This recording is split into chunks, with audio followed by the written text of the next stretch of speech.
ตีนมัดมือเรียบร้อย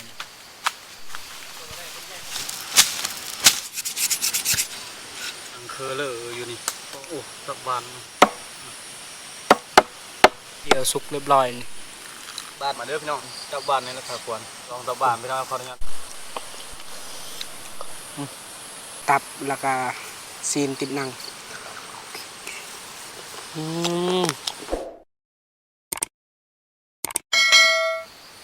สบายดีพ่อแม่พี่น้อง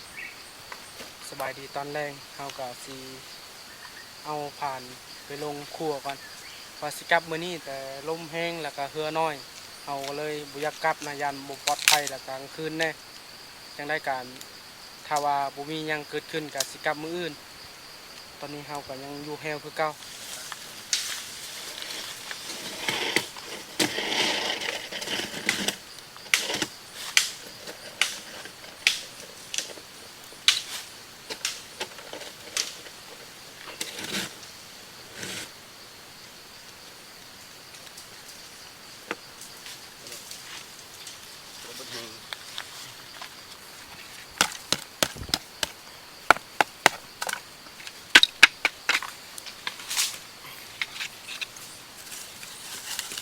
โอ้ทุกปูมีเสียมนะแปลงยากอะไรถ้าว่ามีเสียมเนี่ยคือว่าแปลงง่ายอยู่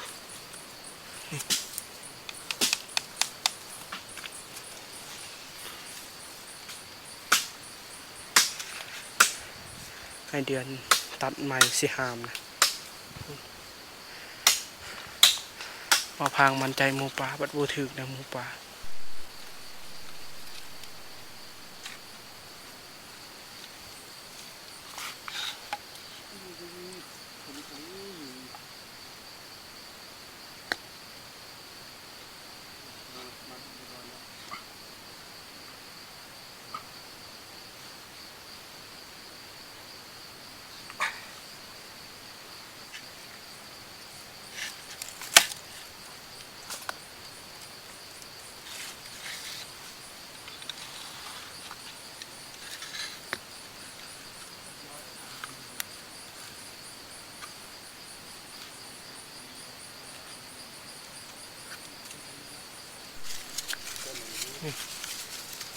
เพ่งไม่ได้อะไร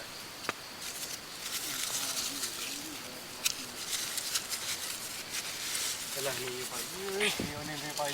อาทีเติมเตรียมตัวใหม่ไปยาวๆนี่กัน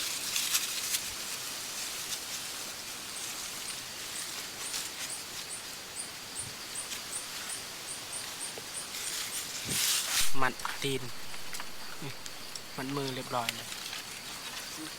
ไม่ห้ามเอาไปไปดิโอ้มาเลยเนาะสบายดีไอเดียนสบายดีสบายดีไอเฮียงสบายดีสบายดีพี่น้องเจียวเพียเจียวเพียเจียวตับโอ้ไปไปบ่ดิโคตรหนักเติบอยู่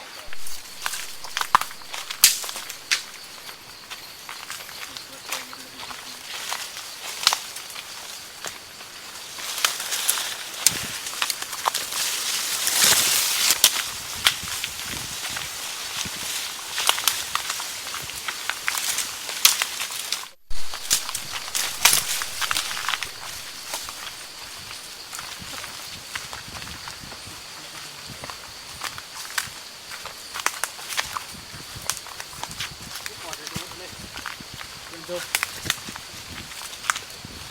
คือเกิดอย่างตั้งแต่ลูกยางที่เยอะลายเยอะหมดคือตัวตามเซกะอยู่ลุ่มเลยไข่เติบอยู่จะนี่หาเซนะสำนีกับพอดีห้ามเลยไหวบ่อยเดือน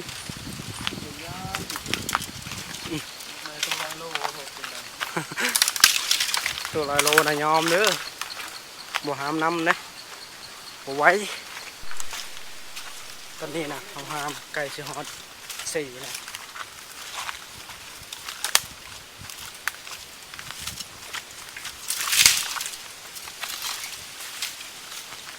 สังเกตเบิ่งนะลมนะแห้งอะไรนะบ่หยุดบ่เศร้าเลยลมมือนี้นะแห้งบัดบึ้งค่อย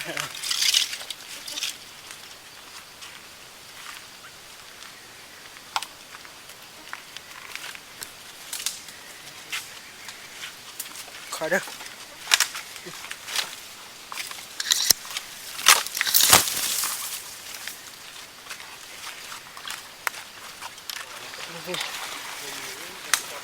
ฮอตแคมเซ่แล้วมัน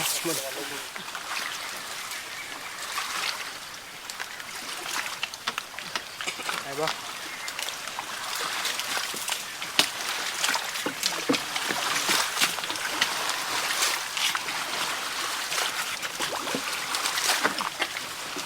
เดินทางต่อบัดนี้กลับแคมป์แล้ว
ต่อหัวเสือนี่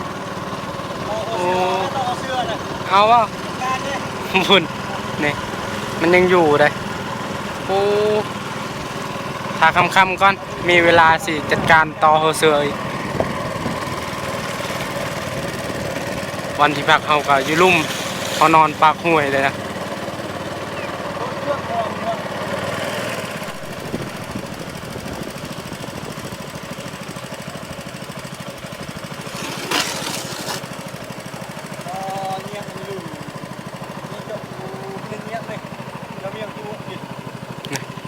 ปลาแก้วนะขุดปลาแก้วออก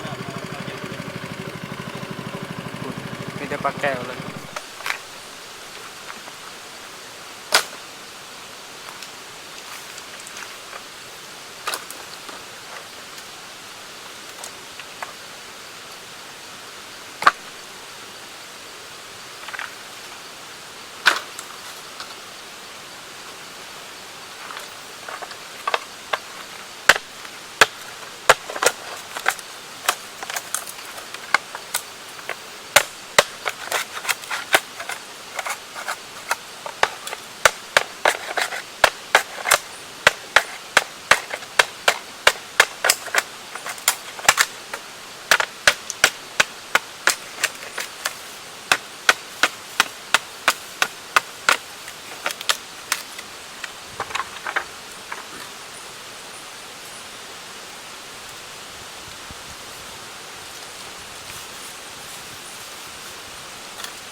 ไ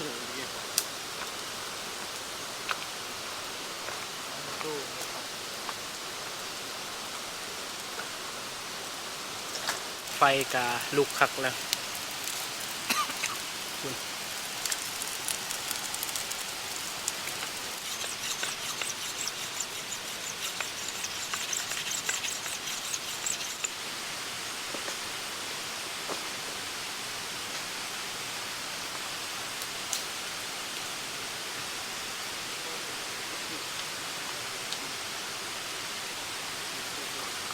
ใก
ล้สิแล้วเลยไฟน่ะดับตลอดเพราะว่าช่วงนี้น่ะไฟแบบถึกน้ำฝนก็เลยบ่ได้ลุกคักปานใด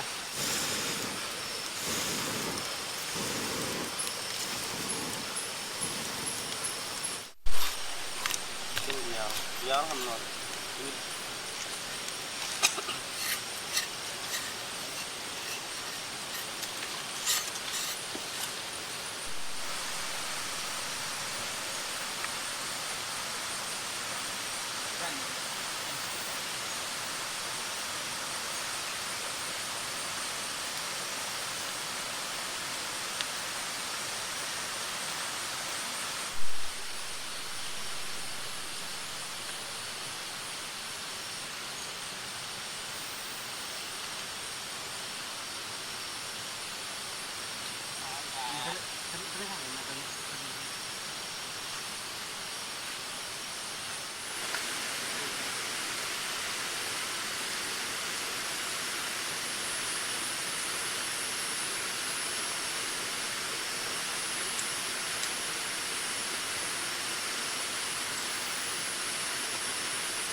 เอาซีนเอากระดูกมาปะบนนี้มืออื่นจังเฮ็ดนะเพราะว่ายันดึกแล้วตีนหำมาเบิ่งเพียของเฮานี่พุดโอ้พุดแล้วนี่เอาต้มไว้นะยันเน่าพุดเบิ่งนี่มาพังสิเฮ็ดแก้วกันเฮ็ดแก้วเพียนี่จะได้บ่มีผักมีผักแกงแล้วก็บ่มีผักหอมดอกบัวหยังก็บ่มีเลยนะเพราะว่าแถวบ้านนะฝนตกตลอดปลูกผักก็บ่ยังงามปานใด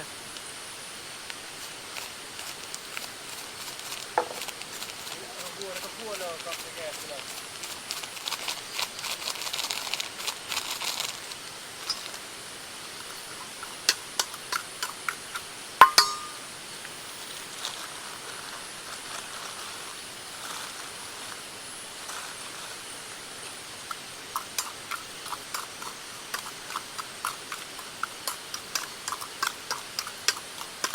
ตี๋ยวเพียวสุกเรียบร้อยนี่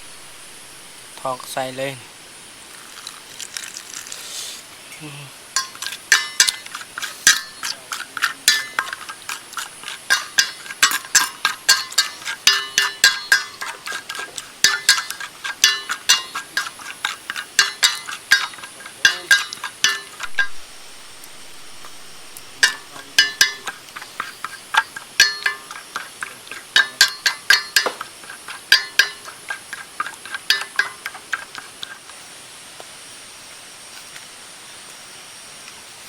เป็นหอดผู้ตายเสียดายผู้ยังนี่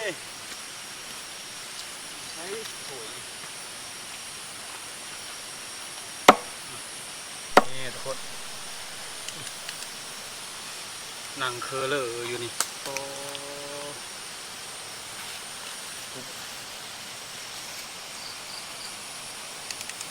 พ่อแม่ขนาดเนาะก็คันพายเขาเอิ้นยังตับบานเลยคนเลยพอแล้วโอ้ตับบานผัดบะไรบ้างนาว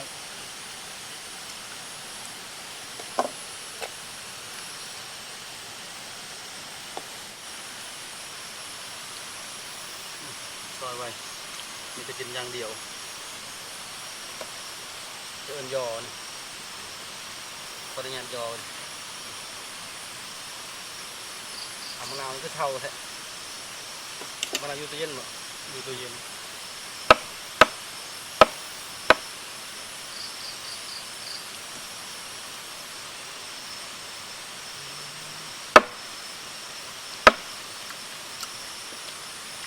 เห็นไหม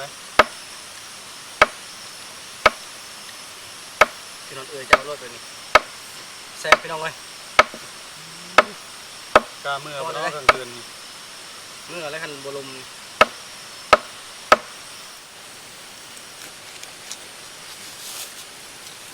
เอาจากโบกดิซอยฮอตมือแซ่บ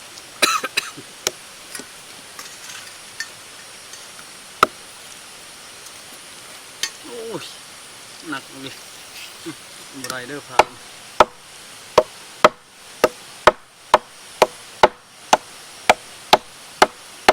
เบื้องนั้นนะยังบ่ทันซอยตับแล้วก็ซีนติดนั่งเริ่มเลยบัดนี้ เอาตับบานก่อน เอาบัดนี้ไอเดือนเฮ็ดเอาให้เฮียง เอาอีกจากบานมาเด้อพี่น้องจากบานในราคาควรลองตับบานพี่น้องขออนุญาตไปบุกินชุบ มาบัดนี้มาฟังสิลองอีกเด้พูดเอาซีนติดนั่งนะนี่ก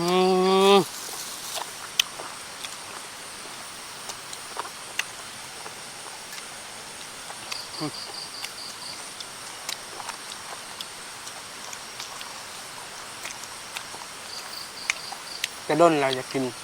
หากะมื้อนี้ได้กินนะในงานสดตอนพ่อแม่พี่น้อง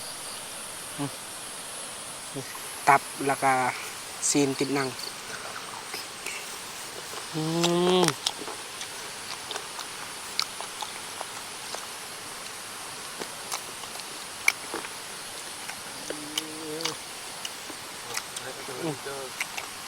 เอาโก้พี่น้องเลยนั่งก็เมื่อยยืนเมื่อยแล้วกินนะ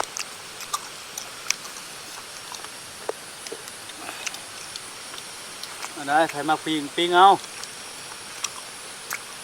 ได้มาคำใหญ่ๆเอารถนี่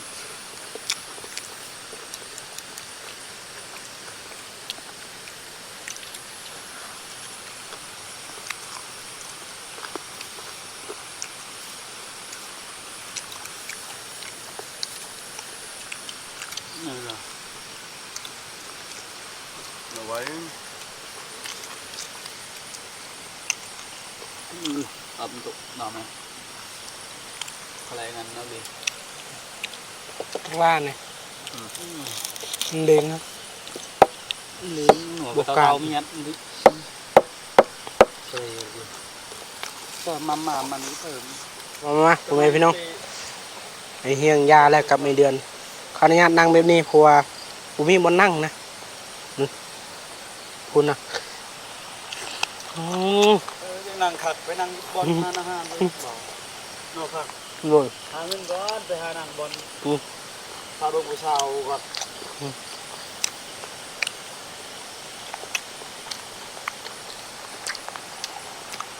อ๋อ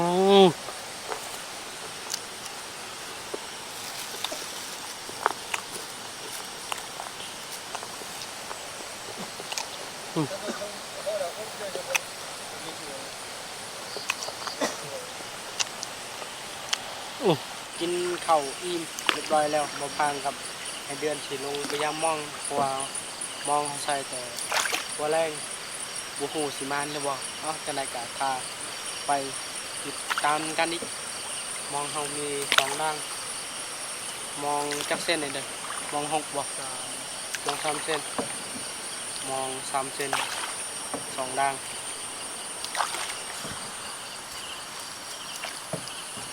ใส่แต่ปุ่นบ่ฮอดพีเลย บ้านเฮาก็ทำบ้านเฮานี่แล้วนะพ่อแม่เลี้ยงมาจนใหญ่จนเป็นพ่อมาแล้วพี่น้องเอ้ย ตัวแรก อะไรทางมาคันเว้าเรื่องมองนี่ทีมงานเฮาไผก็ได้เบาพากระเฮียงเว้าเรื่องป่านี่บ่ยากพี่น้องใครอยากมาบ้านเฮานี่เอ้ยเจ้าบ่มักได้พัง ปลานี่บ่ เอ้ยไผเจ้าบ่มักบ่คันเว้าเรื่องป่าทุกสิ่งทุกอย่างเจ้าจะกินแนวใดก็เราบ่มักบ่สู้เครื่องซีนหน่อไม้ผักหญ้าคาคิง อืม พวกนก กินตลอด บ่แม่น บ่แม่น บ่แม่นว่ากินตลอด อืมบางคนบ่มักปลาก็มี อ้ายเอ้ยน้องบ่พากิน อืม พี่น้องเขาไปชูกินปลาหมักปัญญาท่าที่กินมาอย่ามองนำกันทุกคนนะนอน10 โมงหมดนอนเวทอย่าถึกเนาะ ลมบ่ได้แห้งได้อยู่พี่ โอ้ปากห่วยกันนี่ เงิน ไปลองเบิ้งทางกลางคน มองยันบนเรือต้องมอง โอ้ โอ้ถึกแล้วพุ่น โอ้ ไปยัง โอ้ยปลาอย่างปลาอย่างสะเด็ดได้ยังไง พุ่น ก็แม่นปรากฏกู้ โอ้ใหญ่อันนี้เนาะ โอ้ปลาชีนลาย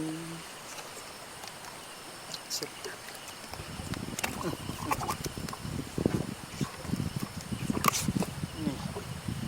บ่ว่า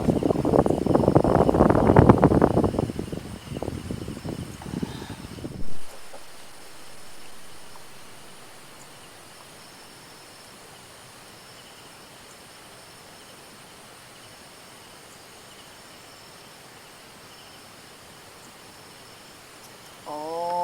ถึกอีก ถึกแล้วขบูอีกแล้ว พุ่นรุนแล้ว ยังพุ่น ชุดเกือบได้แล้ว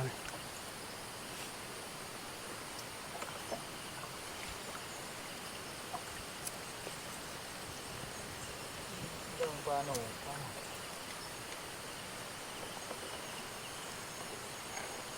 บ่ได้ติดเตะเลย บอกสิได้บ่มีปลาดุกปลากดให้เราไหมเป็นบ่อใส่เบ็ดปลาเถิงเบ็ดปลาชะโดู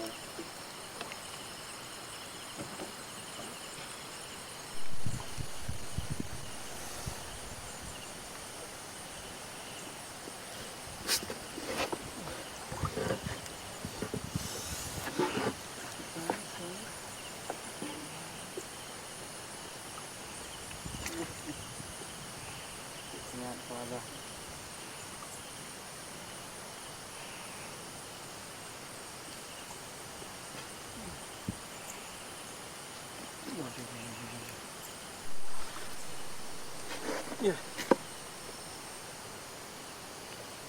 ไปนายละหมอ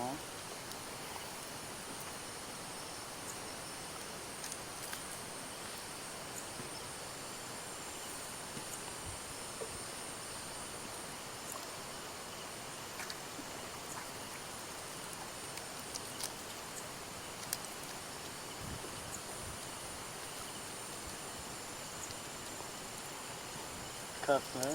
วบ่อพางเข้าไม้ปลามันไปคือกันเนาะตอนเอาใหม่ๆใช่เมื่อวานนี้ว่าไปเห็นหมอบ่ได้ไปจ้ะ บ่ เป็นยัง เป็นเจ้าหยังเขินบ่โอ้เบิ่งได้อยู่ลุมเนาะ ภาคเมืองนั้น อืม ภาคทางกันหันลมเบิ่งมองพอเท่าหอย มองเขาเองชื่อยัน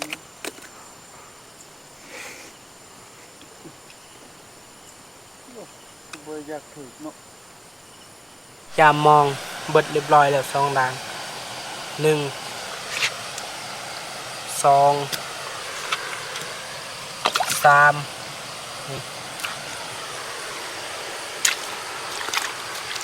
4 5 6 7ตัวนี้7โตมอง2ด่างเอาเบิ่งซีนผ่านยังบ่ทันขัวเด้อนี่เอาห้อยไว้บนนี้นะนี่ส่วนอันนี้คือผ่านเลยมื้ออื่นเฮาจงครัวอันนี้เฮากินบ่เบิดเฮามัดไว้ส่วนบนนี้ก็คือกันนี่เฮากินบ่เบิดเฮาก็ต้มไว้นะวันนี้มีเครื่องในแล้วก็ตับหวานโอ้ยฮอน